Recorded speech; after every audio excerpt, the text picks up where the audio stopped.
인연이란 과연 하늘의 뜻일까요? 아마 모든 것은 이미 정해져 있었나 봅니다. 어떤 인연은 우연이 아니라 운명이 조용히 마련해둔 것이기 때문입니다.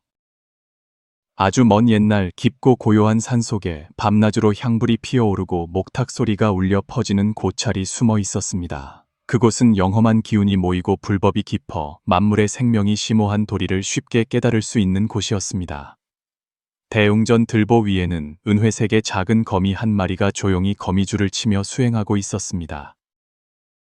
비록 미천한 곤충에 불과했지만 깨끗하고 고요한 절에서 살며 부처의 영험한 기운에 영향을 받은 덕에 그 마음이 점차 열리고 선한 마음 또한 싹트게 되었습니다. 더 이상 살생하는 일 없이 오직 거미줄을 치며 기운을 모으고 명상을 즐거움으로 삼아 밤낮으로 경전 소리를 들으며 깨어 있었습니다. 어느 날 저녁 바람이 부드럽게 불고 하늘은 맑게 개어 만물이 신비로운 상태에 잠긴 듯한 때였습니다. 흰옷을 입은 신선한 분이 표표히 절 문 앞에 나타났습니다. 그의 눈빛은 밤하늘의 별처럼 밝았고 모습은 티 없이 맑았으며 발걸음은 땅에 닿지 않았습니다. 그는 고개를 들어 들보를 보았고 조용히 있는 작은 거미를 발견하고는 바람처럼 가볍지만 깊은 의미가 담긴 질문을 던졌습니다. 작은 벌레야, 네가 선문에 머문 지 오래되었으니 이 세상에서 가장 귀한 것이 무엇인지 말해보아라. 작은 거미는 질문을 듣고 잠시 침묵하다가 이내 차분하게 대답했습니다. 제가 가질 수 없었던 것과 이미 가졌지만 영원히 잃어버린 것입니다. 신선은 그 말을 듣고 만족스러운 빛을 띠며 고개를 끄덕이고 너그럽게 미소 지었습니다. 너는 인생의 진리 절반을 이미 깨달았구나. 좋다. 500년 후에 다시 와서 묻겠다. 그 말을 남기고 그는 흰 영희로 변해 허공으로 사라졌고 마치 도가의 노래처럼 은은한 여운만을 남겼습니다. 시간은 그렇게 흘러갔습니다. 매일 거미는 조용히 아침 햇살을 맞이하고 울려 퍼지는 경전 소리를 들었습니다. 더 이상 과거를 생각하지 않고 오직 맑은 마음을 지키며 굳건히 수행에 정진했습니다. 그러던 어느 날 하늘이 씻은 듯이 맑았습니다. 먼 하늘에서 상쾌한 바람 한 줄기가 불어왔습니다. 높은 구름층에서 하늘과 땅의 정기가 응축된 감로수 한 방울이 마침 그때 떨어져 거미의 그물 위에 맺혔습니다. 그 물방울은 유리처럼 투명했고 햇빛이 비추자 무지갯빛으로 빛났습니다. 거미는 그것을 보고 마음이 기쁨으로 가득 찼습니다. 마치 오랜 수행자가 현명한 스승을 만난 것 같았고 사막에서 목마른 아이가 맑은 물 한 모금을 마신 것 같았습니다. 그 후로 거미는 매일 그 감로수 방울을 바라보았는데 마치 세상의 보물을 대하듯 했습니다. 이 생에 이 물방울 하나만 있으면 만족하고 더 바랄 것도 세상사에 마음 쓸 것도 없다고 느꼈습니다. 하지만 아무리 깊은 인연도 끝이 있고 아무리 진한 사랑도 쓰러질 때가 있는 법입니다. 어느 이른 아침 갑자기 평소보다 강한 바람이 불어와 기둥과 들보 사이를 꿰뚫으며 거미줄을 흔들었습니다. 그리고 감로수 방울은 흔적도 없이 작별 인사도 없이 휩쓸려가 버렸습니다. 작은 거미만이 붙잡을 수 없이 멍하니 서 있을 뿐이었습니다. 물방울이 있던 허공을 바라보는 거미의 심장은 산산조각 나는 듯 했습니다. 다시 한번 가장 소중한 것을 잃어버렸고 이번의 상실감은 그 어느 때보다 깊이 새겨졌습니다. 그때부터 바람이 불든 날이 개든 거미는 그 빈 공간을 바라보며 감로수 방울이 돌아오기를 바랐습니다. 하지만 바람과 구름 그리고 저녁 무렵 멀리서 울려 퍼지는 절의 종소리뿐이었습니다. 생각할 때마다 마음속으로 물었습니다. 이 모든 것이 그저 짧은 인연이었을까? 아니면 가졌던 것이 가장 잃기 쉬운 것임을 깨닫게 하려는 하늘의 뜻이었을까? 500년이 흐르고 신선이 다시 작은 거미 앞에 나타났습니다. 눈빛은 여전히 날카로웠고 목소리는 고요한 공간에 여전히 울려 퍼졌습니다. 너는 이 세상에서 무엇이 가장 귀한지 아느냐? 거미는 조용히 바라보며 언제나처럼 평온한 목소리로 답했습니다. 가질 수 없는 것들과 잃어버려 다시는 돌아오지 않는 것들입니다. 신선은 부드럽게 미소 지으며 고개를 끄덕였습니다. 좋다. 그렇다면 나와 함께 인간 세상으로 한번 내려가 보자.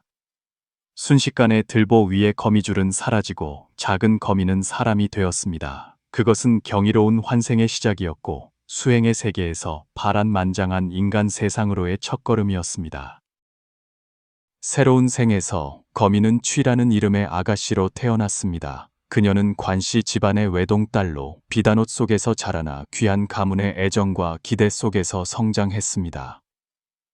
어릴 때부터 취는 엄격한 교육을 받아 우아하면서도 총명하여 마치 화려한 정원 속의 귀한 꽃과 같았습니다. 같은 해 감로수는 금노라는 이름의 청년으로 환생했습니다. 그는 장원급제한 선비로 재주와 용모를 겸비하고 큰 뜻을 품어 조정 전체의 흠모와 존경을 받았습니다. 어느 날 문인, 관리, 그리고 공주들이 모인 궁궐의 큰 연회에서 취와 금노는 처음 만났습니다. 금노의 용모는 수려하고 풍채는 고상하여 한 번 보면 눈을 뗄 수 없게 만들었습니다. 그는 곧 후궁에서 가장 귀한 여인인 청풍공주의 눈에 들었습니다. 취는 그곳에 서서 마음을 서두르지 않았습니다. 이 인연은 전생에서부터 심어진 깊은 것이라 흔들릴 수 없다고 믿었기 때문입니다.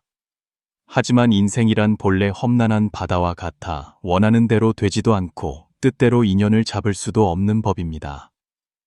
며칠 후 청천벽력 같은 소식이 그녀의 세상을 뒤흔들었습니다. 황제께서 명을 내려 금노를 황실의 딸인 청풍공주와 짝지어 고귀한 가문의 혈통을 잇게 하라는 것이었습니다. 동시에 취 또한 공주의 남동생이자 왕위 계승의 뒷전에서 수많은 계산을 숨기고 있는 청천 왕자에게 시집가라는 명을 받았습니다. 취의 심장은 쥐어짜는 듯했습니다. 좋은 인연이라 믿었던 것이 순식간에 극심한 고통으로 변했습니다. 그녀는 절망의 끝까지 무너졌고 맑았던 영혼은 산산조각이 났습니다. 고통은 단지 시련의 아픔만이 아니라 운명에 대한 믿음이 잔인하게 시험받는 것이었습니다. 취는 중병에 걸렸고 얼굴은 날로 창백해졌으며 정신은 점차 쓰러져 갔습니다. 주변 사람들은 그저 안타까운 눈으로 그녀를 바라볼 뿐이었습니다. 내일이면 아가씨의 눈 속 빛이 예전처럼 빛날 수 있을지 아무도 알 수 없었습니다.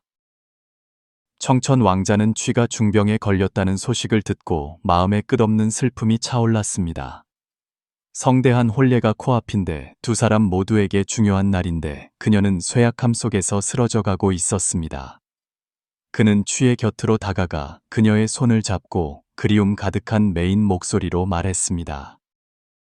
칠두이 연회에서 그대를 처음 본 순간부터 내 마음에는 지울 수 없는 그림자가 깊이 새겨졌소. 나는 부한께 간청하여 기어이 그대를 아내로 맞아 이 생을 더는 외롭지 않게 하리라 맹세했소. 만약 그대가 떠난다면 남은 평생을 나는 무엇으로 살아가야 한단 말이오. 그 말은 심장을 태우는 불꽃과 같았지만 지금의 취는 들을 힘조차 없었습니다. 그녀의 영혼은 연약한 육체에서 조용히 분리되어 보이지 않는 세계로 흘러가는 듯했습니다. 그 마지막 순간 그녀는 곁에서 자신을 위해 눈물 흘리는 남자의 모습을 보고 가슴이 칼에 찔린 듯 아팠습니다. 문득 신선이 고요한 공간 속에 나타났습니다. 그의 눈빛은 슬픔에 젖어 있었지만 깊었습니다. 취야, 내게 말해주렴. 이 세상에서 진정으로 가장 귀한 것은 무엇이냐? 눈물이 흘러내리며 목매인 소리가 마음 깊은 곳에서 터져 나왔습니다. 가질 수 없는 것과 영원히 잃어버린 것입니다. 신선은 한숨을 쉬며 부드럽지만 가르침 같은 목소리로 말했습니다. 아직도 깨닫지 못했느냐? 금노는 내 인생의 길손일 뿐이다.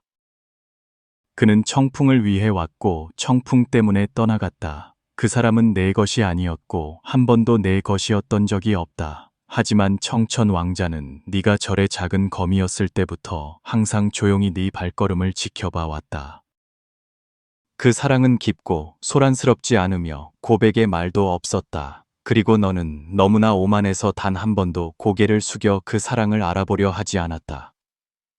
취의 눈에는 눈물이 가득했고 그녀는 살며시 고개를 끄덕이며 진심 어린 마음으로 자신의 손을 꽉 잡고 있는 청천을 바라보았습니다.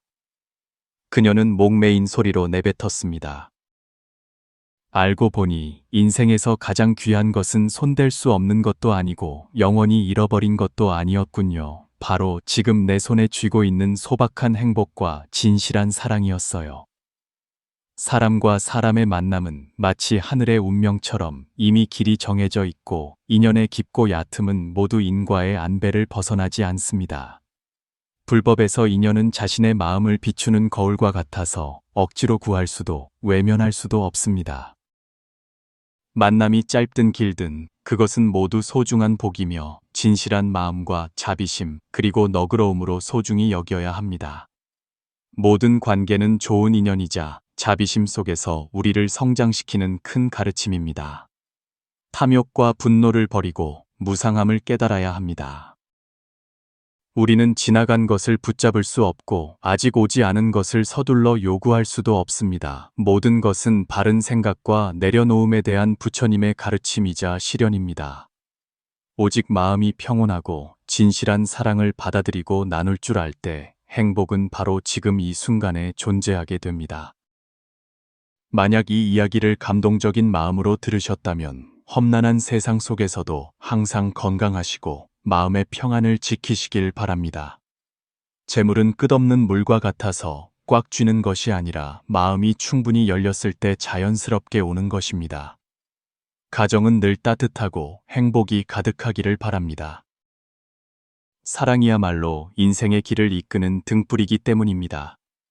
그것이 바로 진실한 행동과 선한 말을 통해 심은 인연과 공덕에서 오는 복입니다. 자비로운 마음으로 살고 인과를 이해하는 것이야말로 끊임없이 변하는 세상 속에서 평안하게 살 수 있도록 해탈의 문을 여는 열쇠입니다. 청나라 말기 산골의 한 외딴 마을에 3대가 서로 의지하며 살아가는 가족이 있었습니다. 세상살이는 고되고 삶은 팍팍했으며 땅에서는 쌀 한 톨 나지 않아도 사람은 살아야 했습니다. 그 집에는 70이 넘은 시어머니가 계셨는데 몸이 쇠약하고 뼈마디는 겨울바람 앞에 마른 나뭇가지처럼 약해져 있었습니다.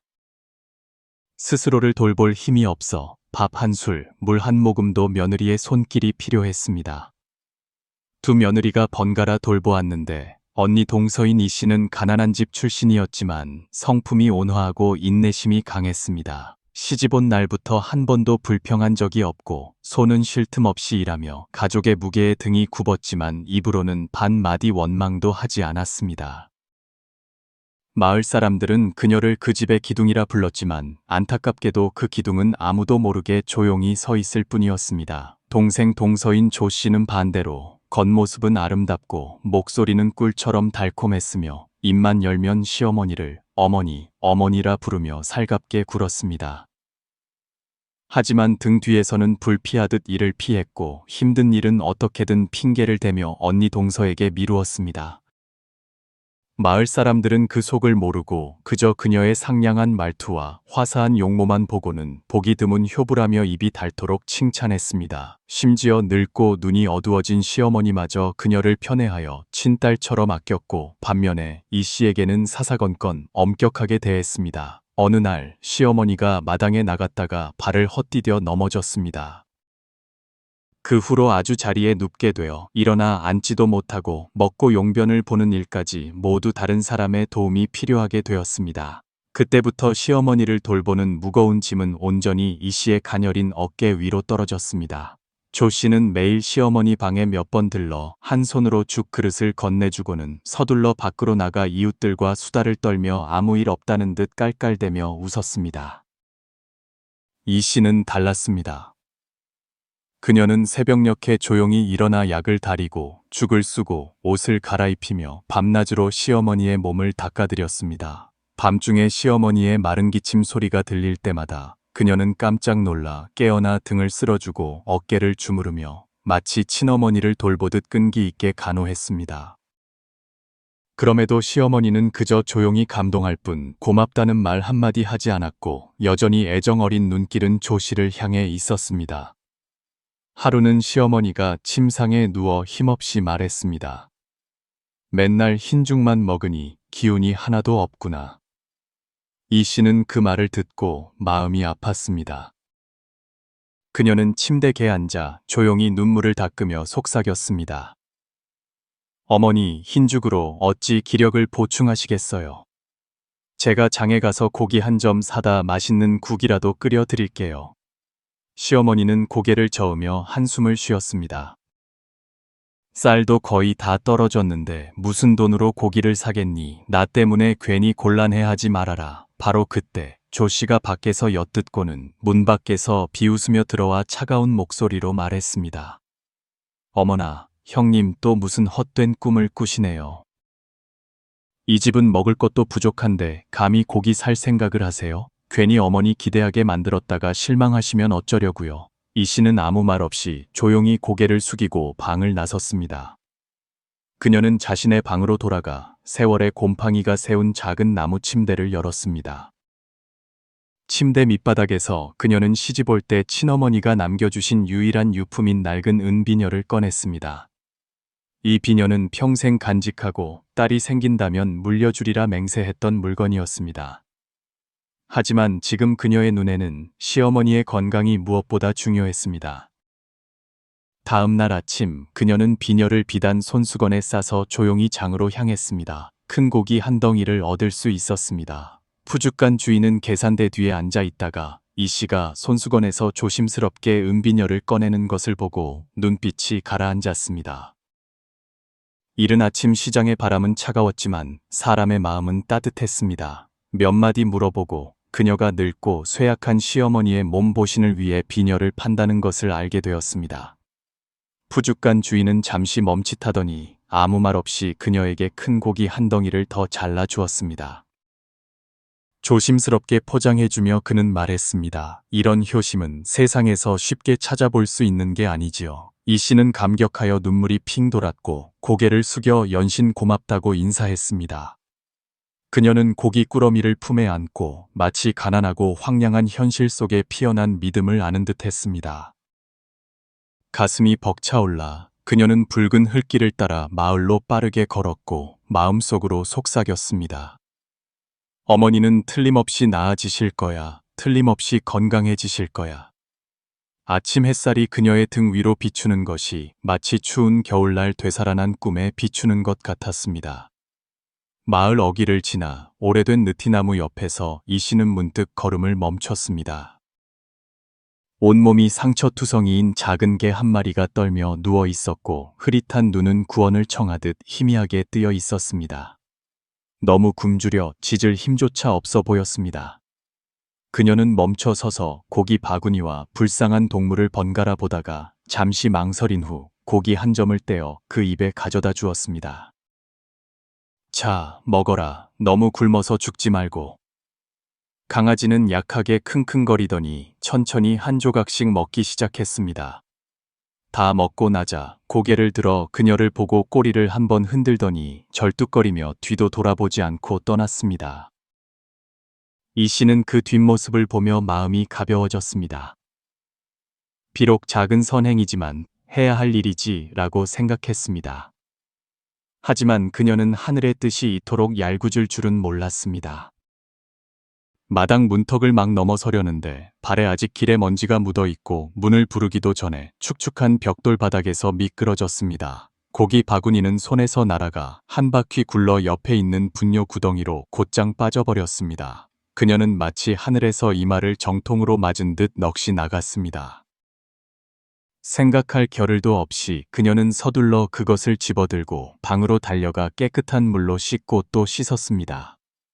서너 번을 씻어도 악취는 어딘가에 남아 있었고 고기 덩어리는 마음에 말할 수 없는 더러운 느낌을 남겼습니다. 하지만 어쩔 수 있겠습니까? 집에는 먹을 것이 하나도 없고 시어머니는 저기 누워 눈은 이미 흐릿하고 숨결은 약해지고 있었습니다. 이 고기는 비록 떨어졌지만 버린다면 얼마나 아까운가. 그녀는 고기를 아주 푹 고고 물을 여러 번 갈아가며 불씨 하나하나에 정성을 다했습니다. 고깃국이 막 끓어오르자 구수한 냄새가 낡은 부엌 전체에 퍼졌습니다. 그때 그녀의 배는 꼬르륵거렸습니다. 며칠을 굶고 밤을 새운 탓에 몹시 지쳐 있었습니다. 진한 고기 국물을 보고 그녀는 작은 그릇 하나에 첫 국물을 떠서 어지럼증을 달래기 위해 조용히 마셨습니다. 바로 그때 문 밖에서 목소리가 들렸습니다. 조 씨가 막 돌아온 것이었습니다. 이 씨가 고깃국 그릇을 들고 혼자 마시는 장면을 힐끗 보더니 그녀의 눈이 번뜩이고 입꼬리가 경멸스럽게 올라갔습니다. 어머나 형님, 어머니 보신시켜 드린다고 고기 사오셨다면서요. 그런데 어머니는 아직 고기 구경도 못했는데 형님이 먼저 드시고 계시네요. 이 씨는 멈칫했습니다. 그녀는 서둘러 그릇을 내려놓았고 마치 시장 한복판에서 뺨을 맞은 듯 얼굴이 붉어졌습니다. 숨기지 않고 그녀는 고기가 떨어졌던 일, 어떻게 씻었는지, 얼마나 푹 고왔는지 전부 이야기했습니다. 조 씨는 눈을 동그랗게 뜨고 한 걸음 뒤로 물러서며 마치 독극물이라도 만난 듯 손으로 코를 막았습니다. 그러고는 소리쳤습니다. 세상에, 분뇨 구덩이에 빠진 고기를 형님이 감히 드세요. 정말 대단하시네요. 간이 철이고 배가 구리인가 봐요. 이 씨는 변명하지도 맞서 싸우지도 않았습니다. 그녀는 그저 조용히 남은 고기를 위채로 가져가 상을 차려 시어머니께 드렸습니다. 시어머니는 식사를 마치자 뺨에 혈색이 약간 돌았고 눈빛은 어제처럼 흐리지 않았으며 목소리의 떨림도 줄었습니다.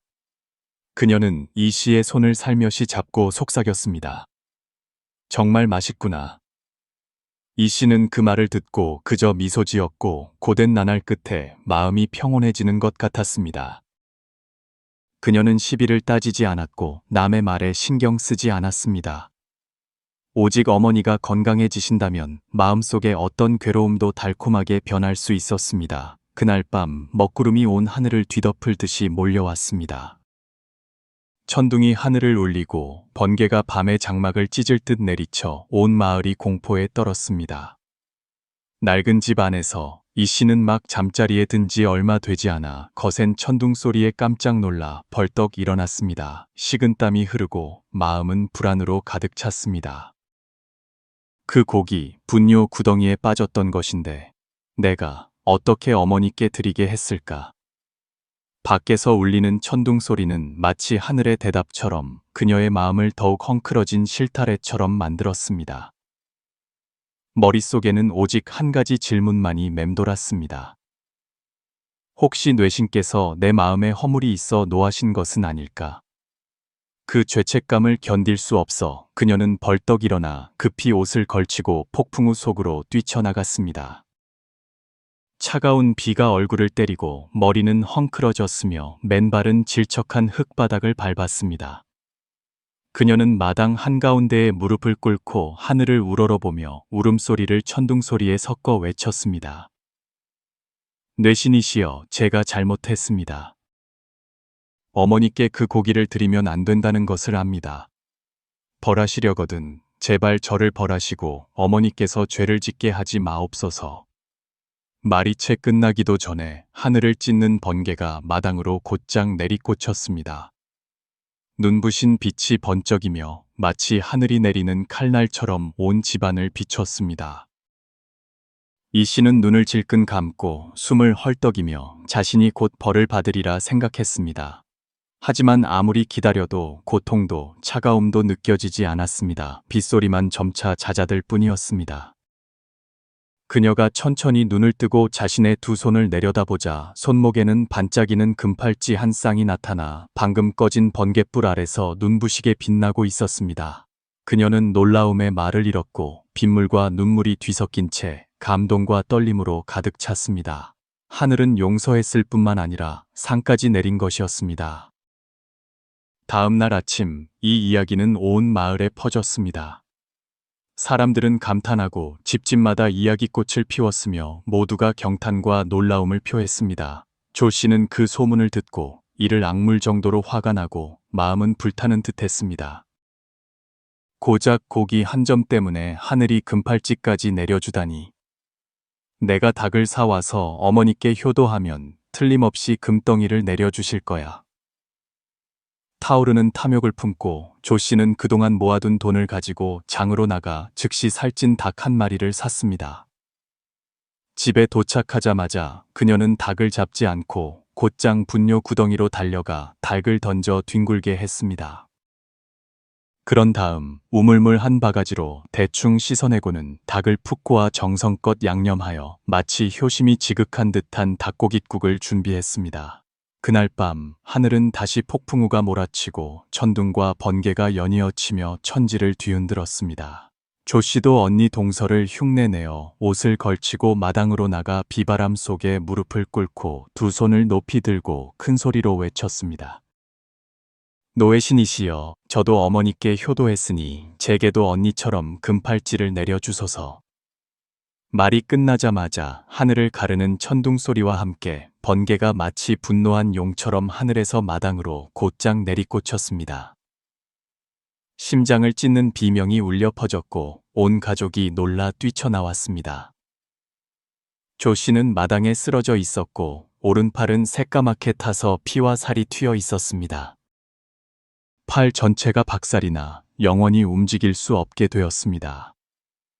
이 소식이 퍼지자 마을 사람들은 모두 경악했습니다. 어떤 이들은 말했습니다. 언니 동서는 진심으로 효심이 깊어 가난 속에서도 어머니를 위해 온 마음을 다했으니 하늘이 복을 내리는 것이 마땅하다. 동생 동서는 복을 누리고자 흉내만 냈으니 하늘이 그 속마음을 꿰뚫어 본 것이지 이런 결말도 공평한 인과응보야. 시어머니는 그 말을 듣고 눈물을 참지 못하며 이 씨의 손을 꼭 잡고 떨며 말했습니다. 큰 며느리야말로 진정 우리 집의 복덩이로구나. 네가 곁에 있어야 내 마음이 편하고 이 세상의 며느리라고 다 자식이 아니며 효심 깊은 사람이야말로 진정한 피부티라는 것을 이제야 알겠다. 사랑하는 여러분, 이야기는 여기서 끝이 나지만 그 안에 담긴 교훈은 우리 마음속에 오래도록 울려 퍼질 것입니다. 옛사람들이 말했듯이 선과 악은 결국 그 끝에 보답이 있으니 단지 그때가 이르냐 늦느냐의 차이일 뿐이다라는 말이 참으로 맞습니다. 선행이든 악행이든 결국에는 과보가 따르며 단지 그 시기가 빠르냐 늦느냐의 문제일 뿐입니다. 불교에서는 이를 인연과보라 하며 심은 대로 거둔다고 합니다. 큰 며느리는 비록 가난했지만 뼛속까지 진실하고 효심 깊은 마음을 가졌습니다. 억울함을 당하고 오해를 받아도 그 마음은 변하지 않았습니다. 그 마음을 진심이라 하며 그 마음은 천지까지 감동시킵니다. 반면 동생 며느리는 겉으로는 상냥했지만 속은 계산으로 가득했습니다. 행동을 흉내낼 수는 있어도 진실한 마음이 없으면 그 행동은 천도 앞에서 벌이는 장난에 지나지 않습니다. 부처님께서는 마음이 만법의 근원이다라고 가르치셨습니다. 마음이 모든 것의 뿌리이니 마음이 바르면 행동도 바르고 마음이 비뚤어지면 선행조차 비뚤어집니다. 세상 사람들은 흔히 수단을 써서 복을 얻을 수 있다고 착각하지만 복은 형식이 아니라 마음에서 온다는 사실을 잊곤 합니다. 불법은 모든 선한 법이 효에서 비롯된다고 가르칩니다. 효는 단순히 부모님께 예물을 드리는 것이 아니라 자신을 낳아주신 분에 대한 존경과 보살핌, 그리고 온 마음을 다하는 것입니다. 효가 있어야 만 가지 선행의 뿌리가 생깁니다. 효가 없으면 경전을 1000번 읽고 만 가지 복을 지어도 빈 껍데기에 불과합니다. 그러니 이 이야기를 통해 우리 각자가 자신의 마음을 되돌아보길 바랍니다. 선행은 마음에서 우러나와야 합니다. 효는 진실해야 하며 보답을 바라지 않아야 합니다. 좋은 씨앗을 심으면 반드시 좋은 열매를 맺습니다. 거짓되게 행동하지 말고 하늘을 상대로 계산하지 마십시오. 하늘의 이치는 공평하여 머리카락 한 올의 오차도 없기 때문입니다. 들어주셔서 감사합니다. 여러분의 마음이 늘 평안하고 몸은 늘 건강하며 가정은 늘 풍요롭고 마음은 늘 선하게 빛나기를 기원합니다. 나무 아미타불